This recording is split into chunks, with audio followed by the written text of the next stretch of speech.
When we think about what family is, the ideal of family, there are all kinds of different images and memories and moments that we all cherish and hold on to, that we will keep forever and that can never be taken away.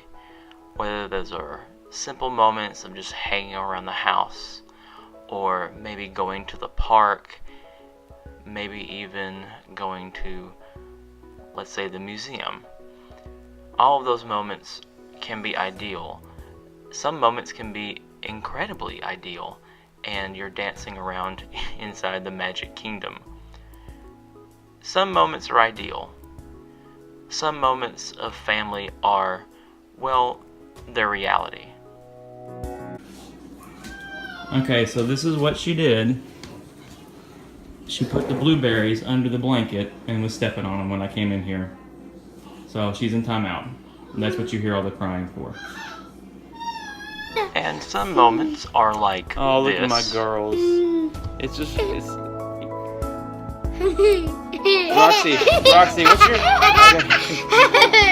Roxy, what's your favorite thing about sleeping? Playing!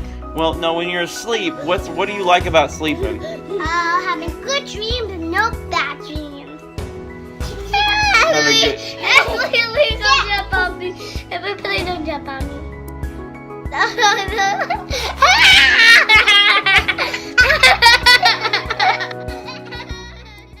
But sometimes the moments are, well, they're more like this.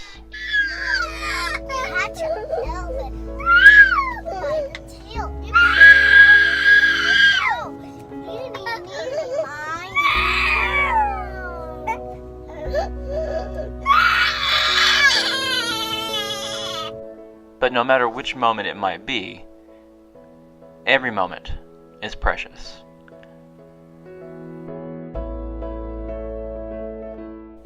These two little girls are amazing, and we could not imagine our lives without them. But they are just the most recent chapter in our story.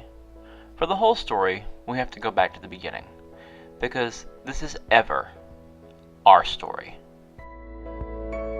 All that I know is in love, I am all or nothing. I try so hard to play it cool, but I always rush in.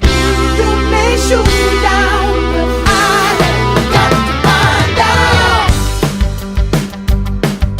Losing love, it's enough to make a man cry each night.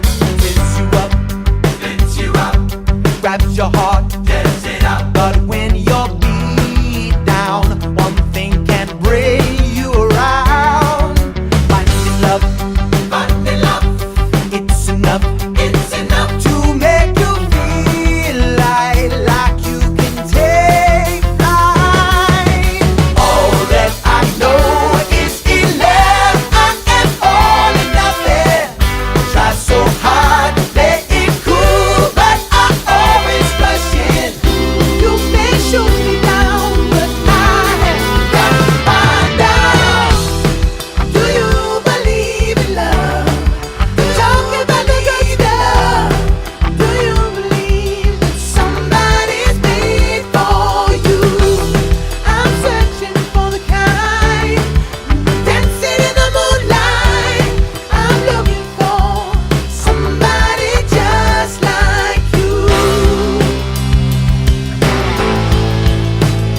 story begins in the fall of 2004. By that time, I had been a student at Jacksonville State University for almost 2 years, and I had become very highly involved in the BCM, or Baptist Campus Ministries. I went pretty much every day up there. I went to celebration every Tuesday. I got highly involved in the creative ministry team, became the drama team leader for creative ministries, and eventually became the BCM president in the fall of 2004. I've had wonderful memories and experiences there, and I would not trade any of those memories or experiences for anything. And little did I know that I was meeting people that I would be spending the rest of my life with there. I met Chad in the cafeteria. He had a boot on his leg. A boot. And I called him Nick for like a week. And I thought you were nerdy, but it's fun nerdy. My first impression of Chad. If I'm honest, my first impression of Chad was, oh, I'm going to prank this guy. It's going to be a lot of fun. And then I got to know Chad, and we became friends, and I was like, I'm definitely going to prank this guy. It's going to be just a ton of fun.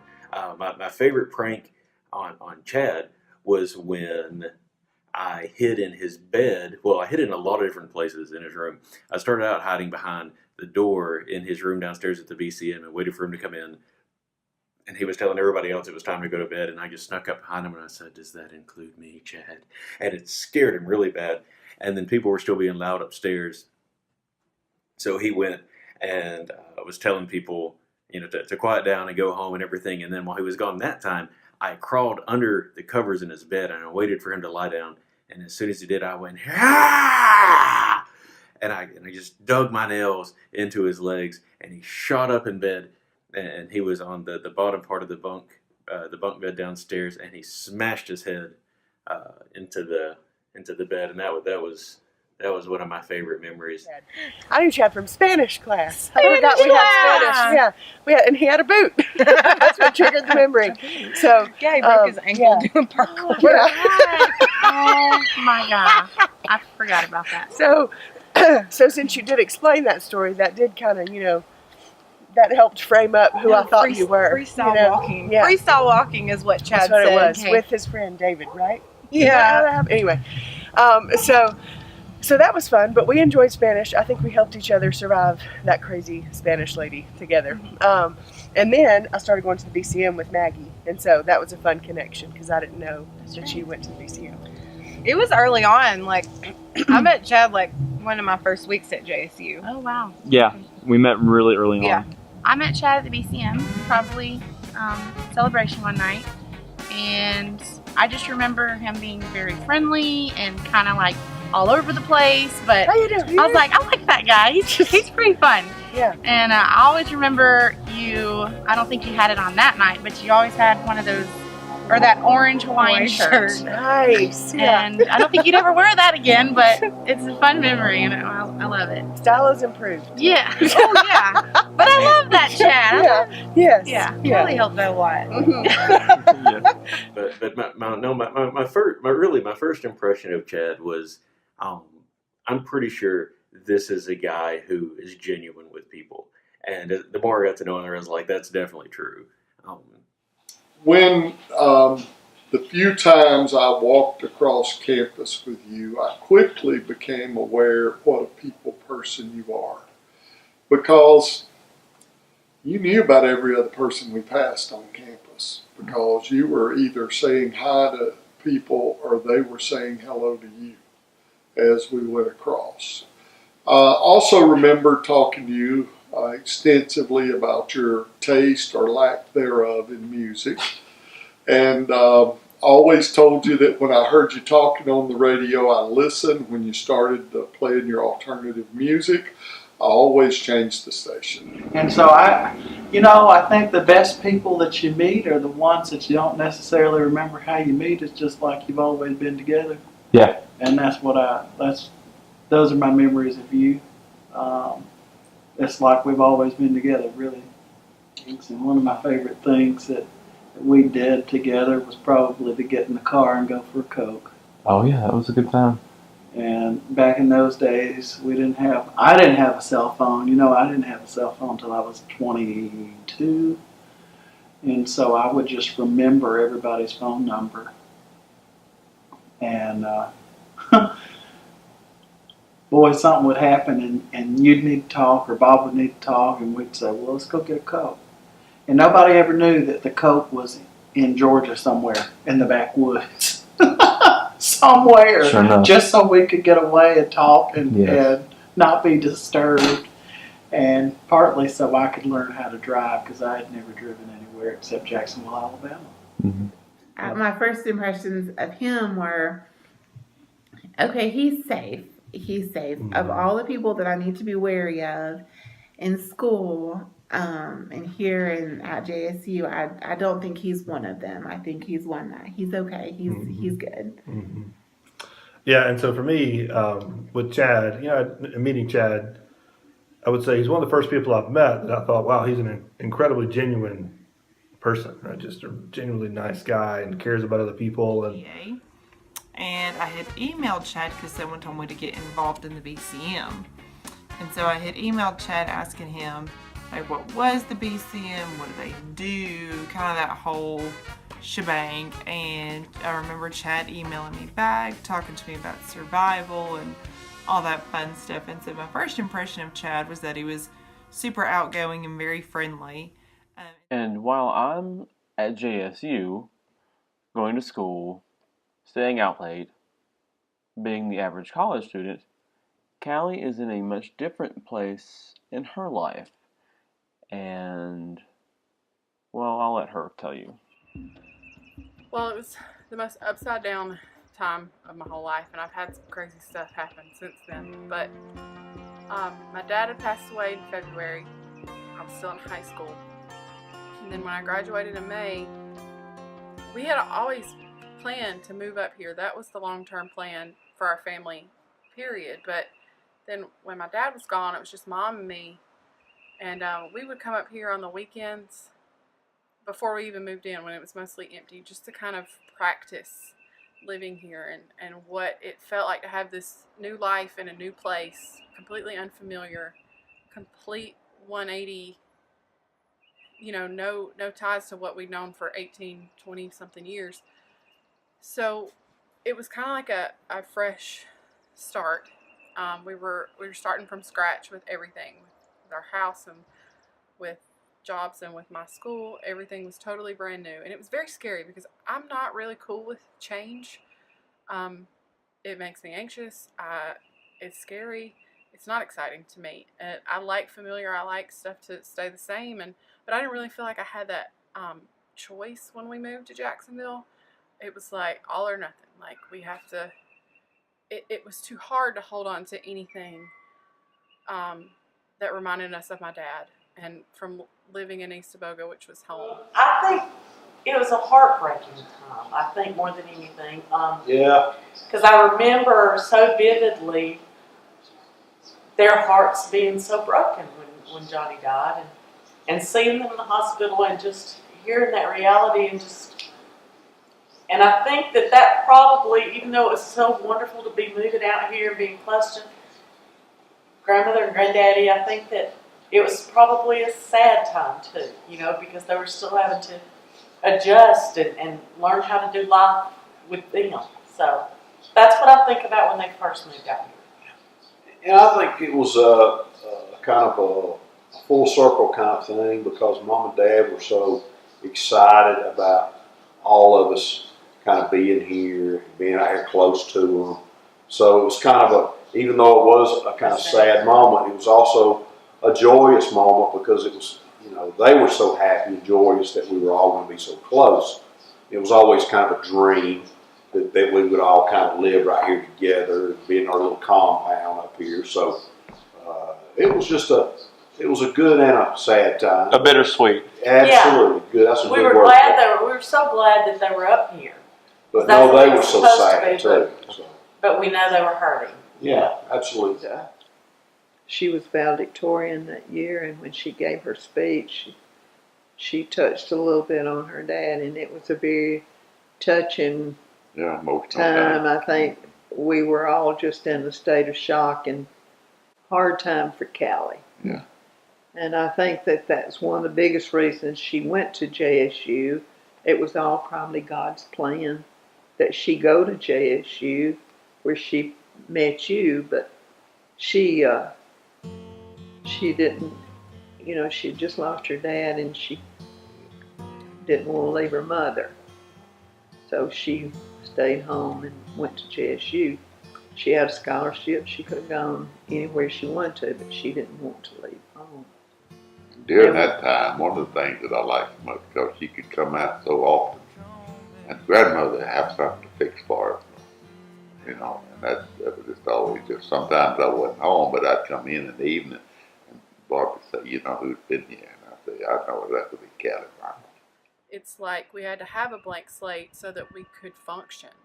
So it was a really confusing time for me because I didn't know how to be in my new life. I didn't know, well, you know, like I said, it's like all my roots had been uprooted, and I didn't know really what to do. So when I forced myself to show up at the BCM and make friends at JSU and learn to call Jacksonville home, it was so comforting, and it was so like an easy to my soul because I needed a place to feel home again when my home was gone. All right, I still remember the very first time I ever laid eyes on you. It's burned indelibly into my brain. Church one Sunday morning, First Baptist Jacksonville. All you college kids were coming out of Sunday school class. And y'all all sat up there in the front pews up there. And Callie, I saw the look in her eyes and the way that she was looking at you. And I don't know, she was straightening your tie or your hair or doing something like that. And I'm watching all of this as y'all came walking out. She only had eyes for you. She was sitting next to you and she was fussing over you and just laughing at everything you said. And then a little bit, I'm staring the whole time. In a little bit, she looks over at me and goes, I had no idea. really? Yeah. No. So she knew right then, looked at me and went, so I'm thinking, okay, well, here we go. I remember seeing you before I met you. I was at Survival at BCM, and I was alone, and I was kind of anxious. I almost didn't come because I was there by myself, and I don't like to do stuff by myself with people I don't know. But I toughed it out, and I went, and they introduced you as the president, and I remember thinking that was significant, that you were the president of BCM. I thought that meant that you definitely had some qualities that I would be interested in, you know, leadership, and you clearly cared about people, friendly, outgoing, that you loved Jesus to have even been in that position. So that was intriguing to me, like, oh, he's the president. And, you know, coming from a high school background where I was in a lot of organizations, you know, I felt kind of like we'd be buddies or something, you know, like I remember wanting to meet you during the, you know, the bingo that you do at Survival. I wanted to meet you and I couldn't get to you. There were too many people around you. So I had that impression first before I ever really even talked to you. And I don't remember what our official first meeting conversation was, but of course I remember that conversation that we had in the coffee room when I was like, I want to know about the camping trip. Can you find me a flyer? But really I just wanted to talk to you. And so we were talking about my dad and like my past, and just I opened up to you right away, and so I remember feeling very comfortable and at ease with you from the very get-go, and just like it was, you were so easy to be around, and I needed that at that time. You know, it's very tumultuous for me. So, and you were funny. I always liked how you had a lot of friends around you. So, I just remember thinking you were somebody that I wanted to know more about. Yeah, I remember meeting Callie I guess it was survival. And I do remember that, but we also went on a camping trip within that first month of classes starting. And I remember Callie bringing a book with her. I can't remember which one. Like maybe Stephen King. Yeah, and I was that thinking, sounds right. man, that's intense. Like she's, I just remember her being a big reader, but also like that whole trip, she was kind of like, it's like we knew that side of her from survival, but at the same time, this trip where she went on, I just remember her being kind of like, I'm just going to take it all in, you know, just, she seemed like real quiet. So I just remember going camping with her and having fun with her, but also, I think she was trying to get to know people. So. My first impression of Callie was, wow, she is so pretty. How does anybody become that pretty? And then my second impression of her was, oh my gosh, she's so wild. I'm intimidated by her. Crazy, fun, style, competitive. Oh yeah, definitely competitive. Like, I'm going to win all the games at, what is it called? What would you Survival. have? Survival. And Callie, you know, I would say she was sort of like Tinkerbell coming in and just sort of turning his life upside down. And Callie, I would say that you were really good for Chad in the sense of, you know, like he was safe. He was a safe guy, but you helped him to really learn, I would say, how to live life to the fullest in the sense of, and so you don't have to always stay safe. It's good to take risks. And Beautiful. She was beautiful, beautiful smile, and just outgoing, and you know. My first thought was, oh, she's gonna get annoyed with guys up here really fast. That was at a point with the BCM where it was like the ratio of guys to girls was pretty off kilter, and so you know any female who came through was like swarmed, like the guys were just like a brood of sharks, you know, just swarming around all the girls, and I knew that a lot of the guys were going to be asking her out, and I just liked how down to earth that she was, and how happy you two were just genuinely to be around each other. That was pretty neat to watch and see that grow. And yeah, kind of like your mom said, yeah, we kind of knew we were in trouble. I could tell the way you looked at her. I went, I think I've seen that look before, but I was on the other end of that. So I thought, this is pretty neat. Fun, outgoing, adventurous. Like, she didn't have any reservations. Like, she could just make friends with anybody and everybody. And truth be told, I was a little bit jealous of that because I did not have that trait. Like, she just had this confidence that she just exuded, and she still does to this day, and it just fascinates me. you know, a really cool, unique person, and incredibly skilled in, you know, art and music, and just I could tell like really early on that Callie had worked really hard to be like her own person. She wasn't. I never felt like she was copying anybody or you know, trying to jump on a bandwagon. Like she was just this unique, genuine person, and I think that's one of the reasons. Like not too far into it, when you guys started dating, I really thought you were going to get married, because out of all the people that I knew at the BCM, you two had that quality, that mark of genuineness. Like you said what you meant, and you meant what you said, and you were straightforward with people, and it just made sense that you guys would be together. And yeah, you're a Yankee. Now, I didn't know you were a communication major at the time, so I didn't know that you were, and maybe your family speaks better than mine does. No. So it was a school thing that Yeah. you had learned to get that kind of Midwestern. So I was very curious about where you came from, how you wound up here. I'm always curious about how people wind up here. So I needed to know the Yankeeness of you. So I was really surprised to find out that you were not a Yankee, just a communication major with an excellent non-committal Midwestern accent. I remember when I first met you, Chad. It was freshman year, I was actually moving into my dorm, and you and Gary Britton helped me move into my dorm. And I remember thinking, one of the first things I remember about you is that you had long, shaggy hair, and I was like, this white guy's pretty cool. He looks like one of the Beatles.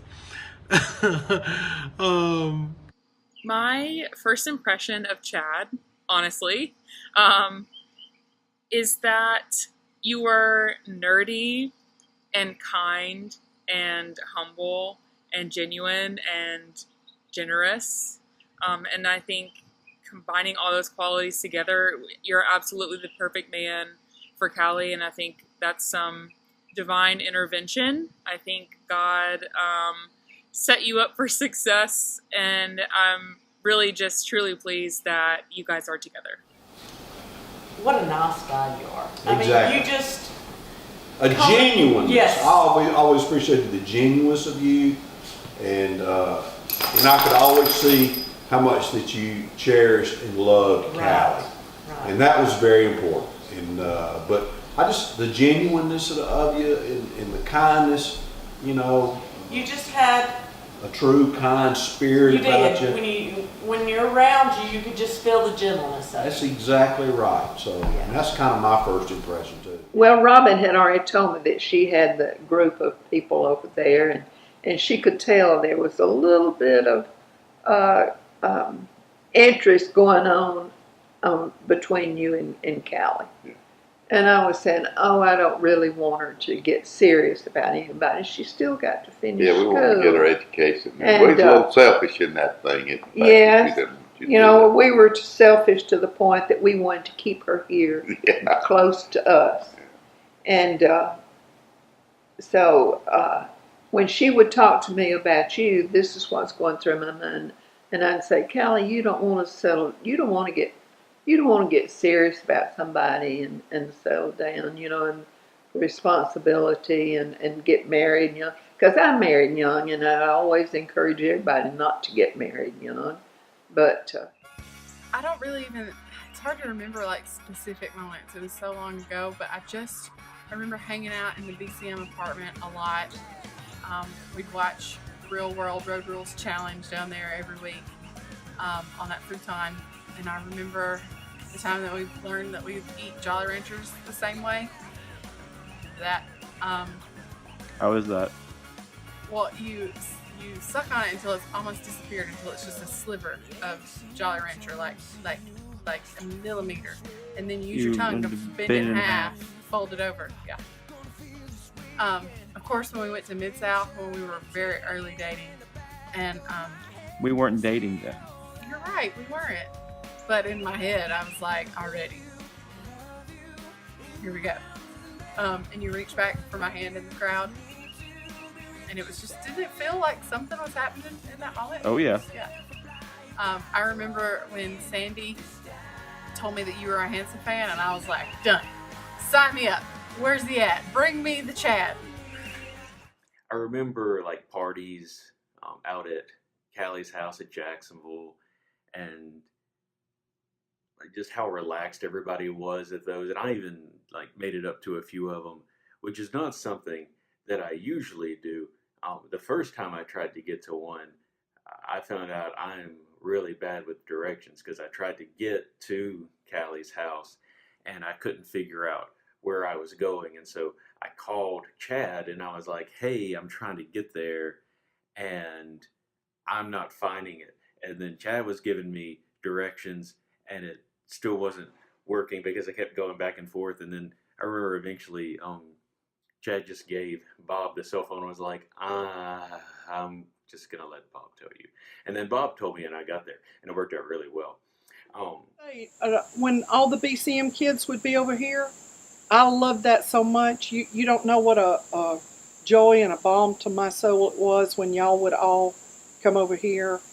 I remember all the formals and the dances that y'all did.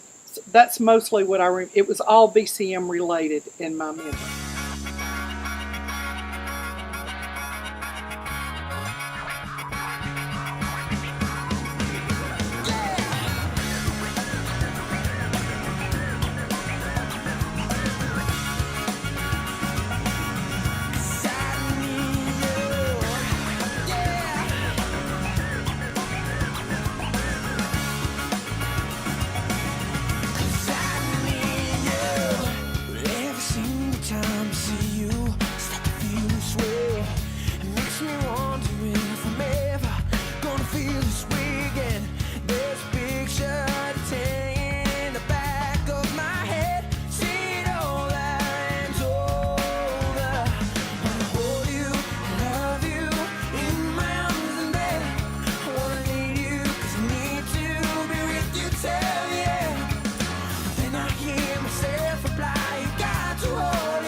This swing, as pitiful as it looks right now, is very near and dear to my heart. And it used to sit on the porch right there that has now been enclosed, but let me explain why it's so important. How do you remember the day that I asked you for Callie's hand in marriage? I think I was surprised.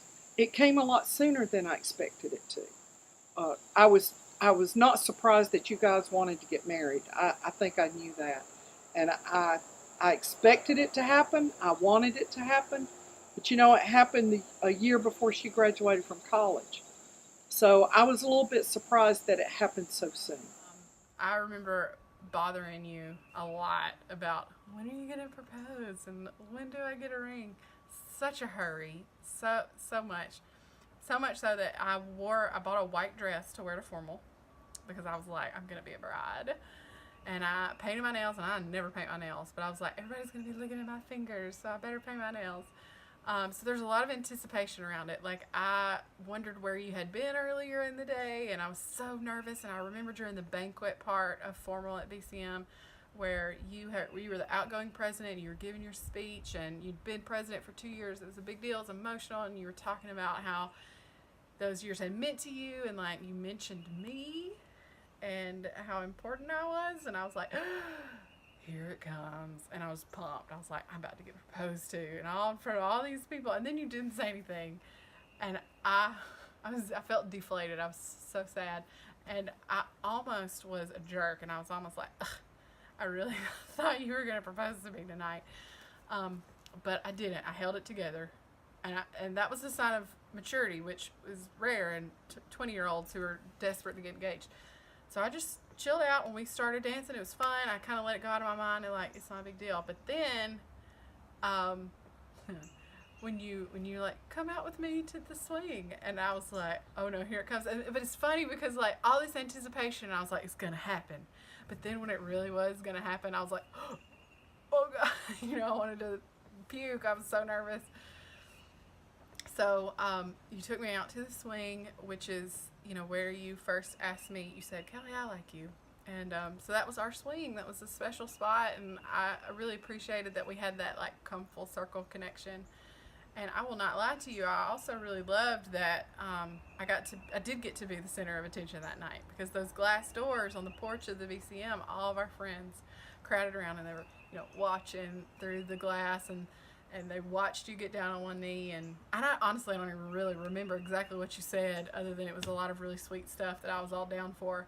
And they watched you get down on one knee, and I said yes. And I loved how all of our friends, who are still our closest friends, crowded out around us, and we got to share that moment. And I did get to be the center of attention. Like I got to be like, oh my God, you guys, look.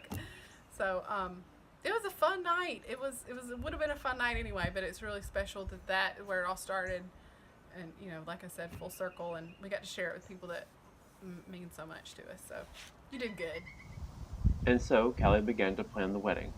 We would have it out here in front of her family's house in this giant pasture. Beautiful and amazing, but there were some very active cows that were in this pasture. And so, well, I'll let Dale explain that. But it was a lot. When you get married out in a pasture, yeah. And of course it was an active pasture at the time. And when I mean active, I mean there were cows out there. Cow patties, fresh cow patties. So Nice. we had, it was an active. Ants, but it was an active pasture, and we were using it. So there was a lot of preparation that was going to happen, putting that tent up out there and having it, and trying to get all that together. So I remember sitting on the porch of the little house, farmhouse with grandmother, Big Mama, and us stuffing potting soil into mason jars and Gerber daisies into the mason jars. And I will tell you this.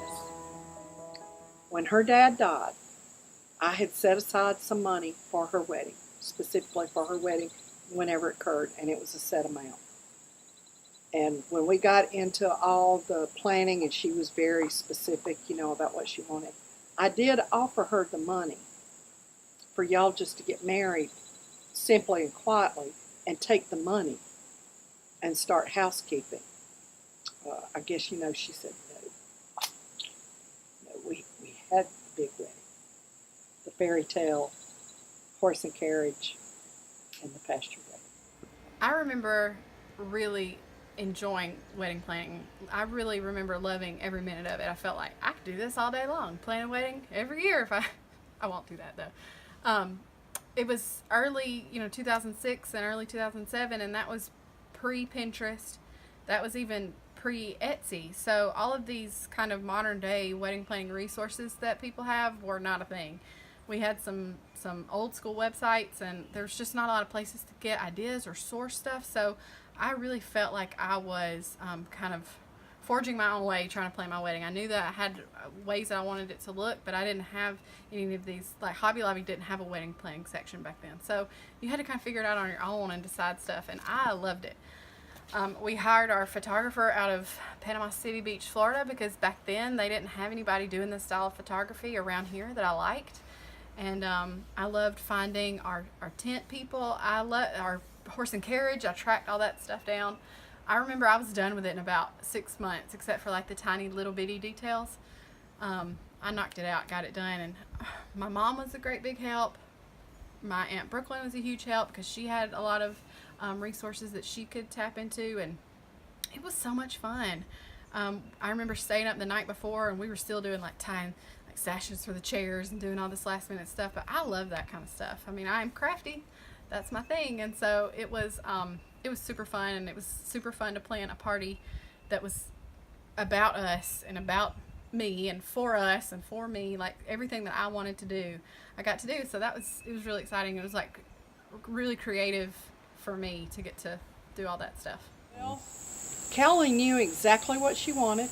She wanted it out there in the pasture. She wanted the outdoor lanterns. She wanted the rainbow colors on her bridesmaids. So she wanted the daisies, the Gerber daisies. That's what she wanted. So she wanted the horse-drawn carriage to take her out there. So she actually did most of the planning herself because she knew so definitely what she wanted. As a matter of fact, one time she got aggravated at me because she thought I wasn't doing enough. But you know, Callie, when she gets focused, Yeah, I do. so she was doing a great job.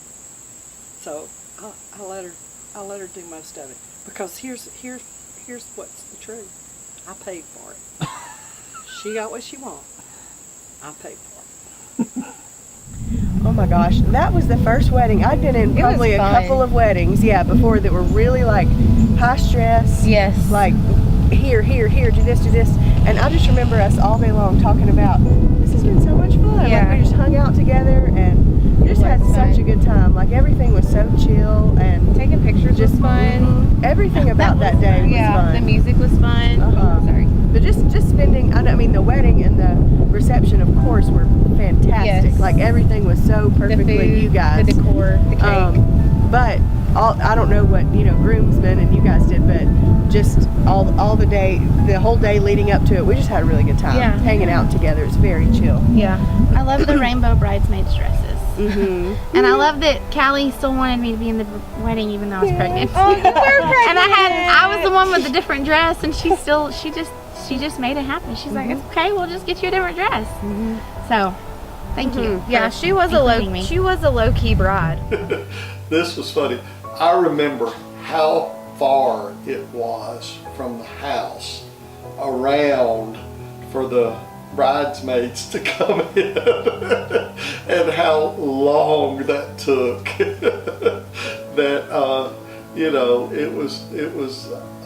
It started to get a little funny before it was over. I tried my best to keep the straight face, but anyway. Well, on our wedding day, I forgot to brush my teeth because I'm gross, and also because I woke up and we got married here at my home, so I didn't have to leave and go anywhere all day long. So I woke up and I immediately came downstairs and started eating breakfast. We went out to the field, the pasture, and we were working on stuff, and then my bridesmaids arrived and stuff started happening. We were getting ready, and normally I brush my teeth last. It's the last thing I do when I'm getting ready, but then I had like lipstick on and makeup, and it was totally out of my normal routine that I just totally forgot to brush my teeth. But it's fine. It worked out. Sitting waiting for Callie to come down the aisle, and you did not want to look at her dress or look at her until she got right beside you. And you kept cutting your eyes just to see, just a little. You kept cutting your eyes just to see if you could see her coming down the aisle. And it was the sweetest, it was the happiest. I just bawled. You were so happy. And it was happiness to us to see you so happy. I remember when my mom walked me down the aisle, and when I first saw you, and I remember thinking how scared you looked. You were clenched. And I know that it was just because it was so much, you know, it was exciting and overwhelming. I know that, and I knew that then, but I remember thinking, oh, you know, relax, it's okay, we're having fun. I remember your wedding day pretty well. I mean, there was a lot, like that was a busy day. But the two main things I remember is I was supposed to read a passage from 1 Corinthians. Like that, I remember like that was in the and like the little guide thing, like here's the order of the wedding service. And I was supposed to do that, and I forgot, and somehow everyone else forgot. So that didn't happen. Sorry. I don't know if I ever apologized for that or not. And then I remember as like the processional, like out of the wedding, what was getting done. Here, there goes Chad and Callie, and then here comes this set of parents and this and that. And I was just kind of chilling at the back with Bob, and I was like, yeah, that was a pretty cool wedding. That was all right. And then the wedding planner comes up and goes, did you remember to go get Callie's mother? No. I didn't remember to do that.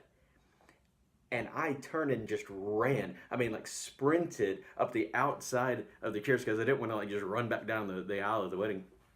And I turned so quickly at the front that my feet just kind of slid. And I went about 4 feet just sliding in the grass, and then calmed down and walked over and to Callie's mom and I said, may I escort you to the back, my lady? And I didn't really say my lady to your mom, Callie. I apologize for that. But yeah, so I forgot her at the wedding. So those are the two big things that I forgot. But you know what? It was a great day. It was a very nice day.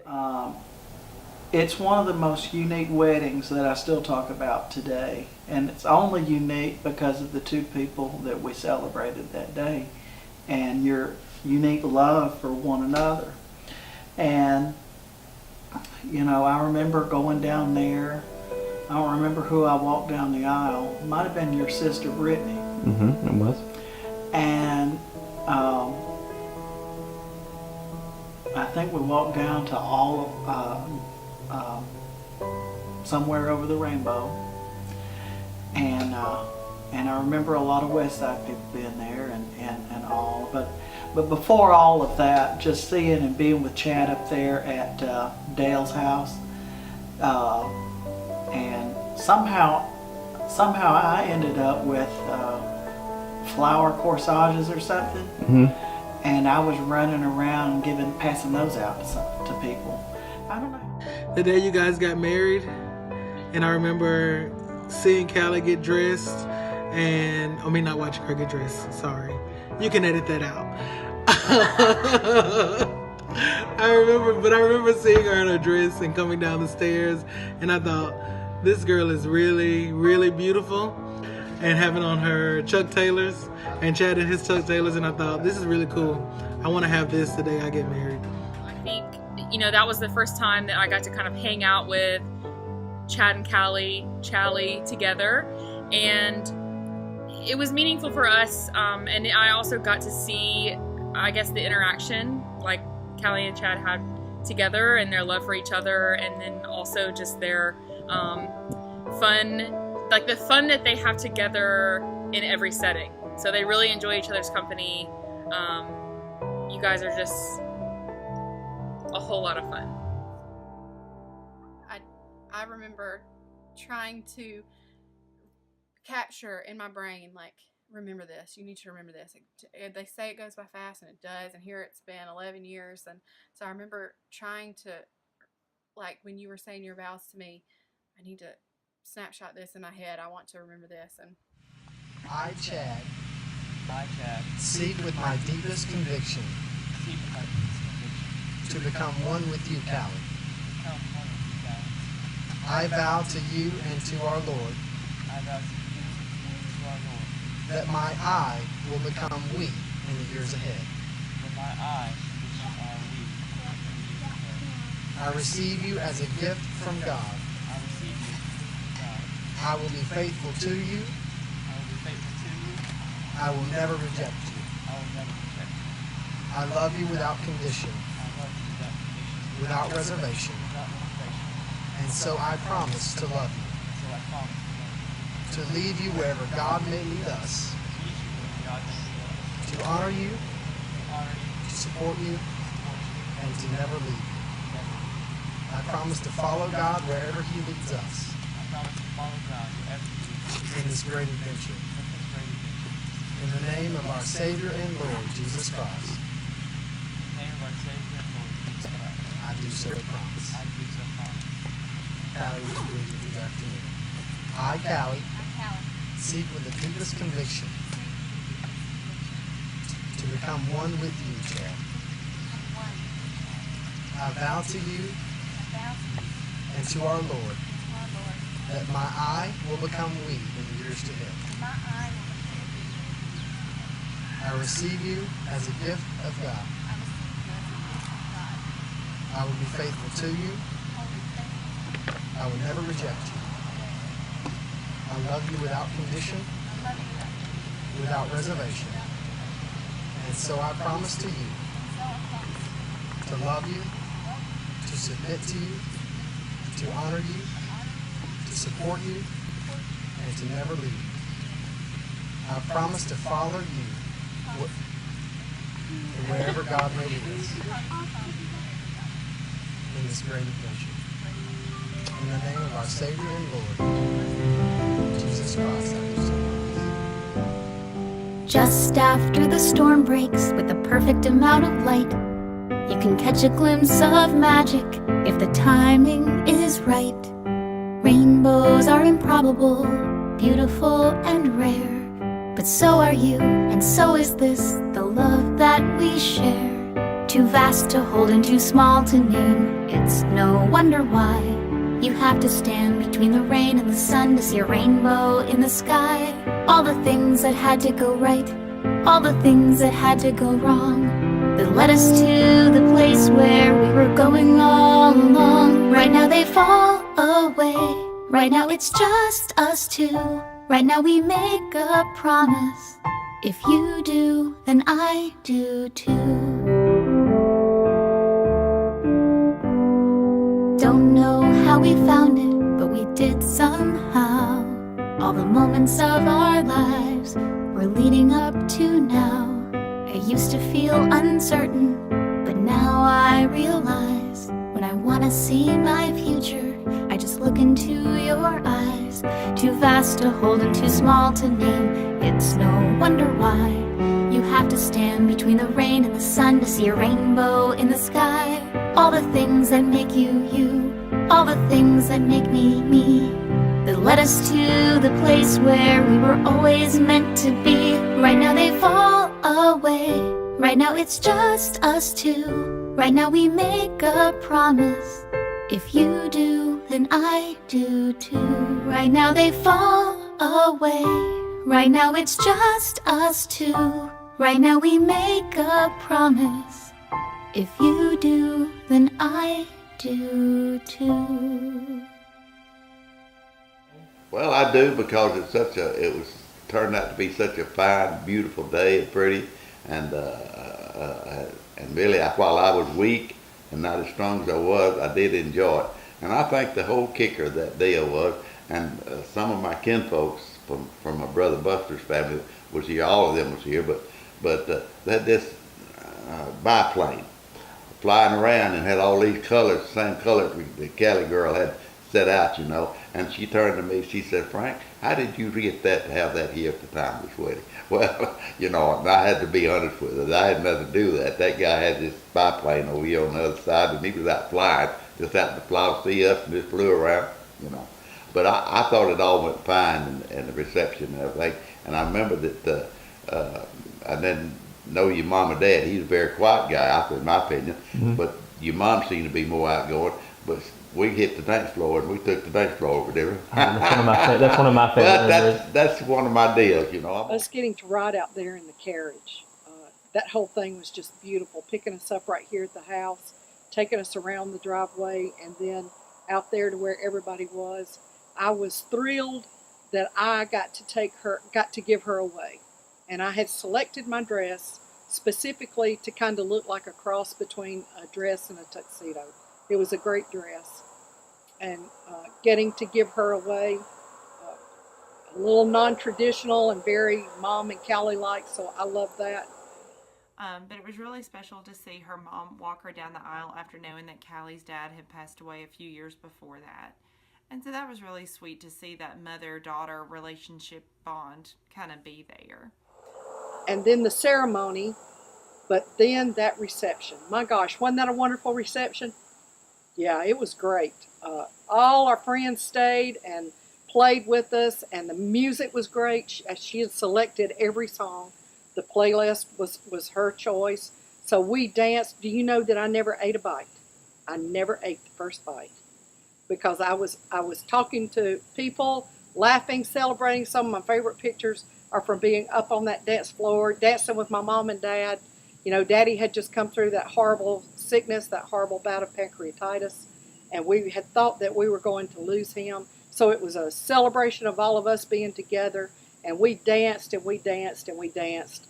So those two things are the things that stick out the most for me. And one of my fondest memories is later on in the night when we're all kind of out there. Mom and Dad are out there dancing, and we're all kind of out there dancing, and it was just, everybody was just so happy, and it was just so beautiful out there at night, and it all had just come off so beautiful, and it seemed like everything came off without a hitch, and it was just such a beautiful evening.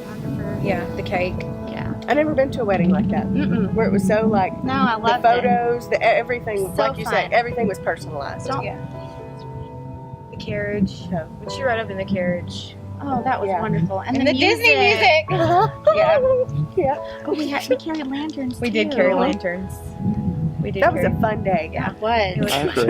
I think the happiest part for me was really the whole thing and everybody that was there, and everybody was so excited for both of y'all to see that journey start and to see how many people were there, and everybody had just a huge smile on their face, and everybody was excited. Not as excited as you two were, but everybody was just genuinely excited and happy for both of y'all, and that was a big thing for me to see all that.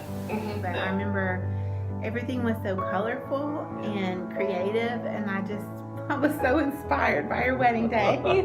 Yeah, I would say it's you know, people talk about having a wedding like a fairy tale, and for you guys it really was that way. And I think it's probably to me, of all the weddings I've been to, the best bridal entrance I've ever seen. Oh, it was, yeah. So and good. the cake. I mean, how fun was that? Oh, the you cake, know? yeah. So it wasn't a topsy-turvy. it was, yeah. It was kind of like a Mad Hatter cake. It was just, you guys made One it. of a kind. It was a day that was about you, but it was also a day that you made a point to have your guests enjoy themselves too, which was. Yeah, it was a fun time. Yeah. I don't know if I danced with you though. I probably didn't dance with TJ. It was probably a point of conflict expressed at some point, but That's it was okay. a good time. It's okay. We had a good time.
just some moments that no words could ever do justice.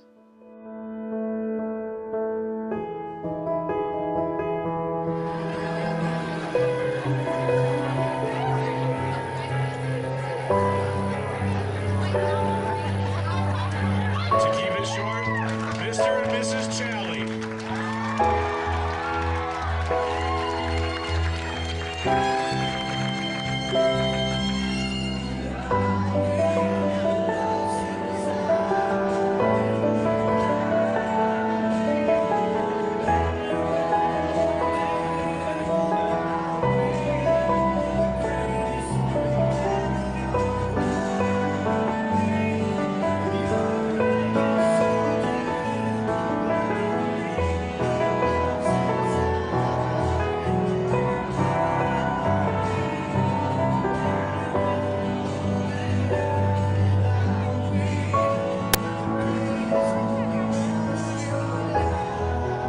As the song ends, if everybody can please form two lines out.